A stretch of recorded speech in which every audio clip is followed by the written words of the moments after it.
কই গো মুকলেশের মা, একটু হইন না যাও। কই তোমার বান্দর ফুলাটা দিই না যে। অত চিল্লাইতাছেন কে রে? বান্দর বলা মানে বান্দর বলা কি আমার একলাই? বান্দরটা বানাইতে গেরা আপনি না করছিলাম মোটর সাইকেলটা কিনে দেন না যেন কি করছুন? মোটর সাইকেলটা কিনে দিছুন।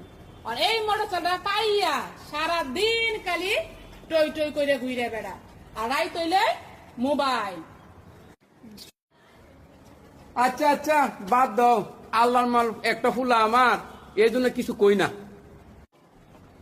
বাদ দিতাম মানে আমার কত স্বপ্ন আছিল, ম্যাট্রিকটা যদি পাস করতাম তো আমি এই তাসলিমা মেমোরিয়াল কলেজে ভর্তি করাইলাম বলে, কিন্তু আমার স্বপ্ন তার পূরণ হইতাছে না। স্বপ্ন মনে হয় স্বপ্নই তাক্কে যাইব শুধু আপনার লাগিয়ে। আচ্ছা আচ্ছা রাহছে, ওহন কোসে দি বান্দরটা আছে কই? কই আর যাইব, ডাগা মোটর চাললে কই টই টই করে ঘুরতাছে। আল্লাহ জানে কোন দিন নাকি কোন বিপদ আমার লাগে রাখতে আনে। আচ্ছা আচ্ছা বাদ দাও সে, অন তুলা খানা দাও, খায় আমার কামে যাইতে হইব।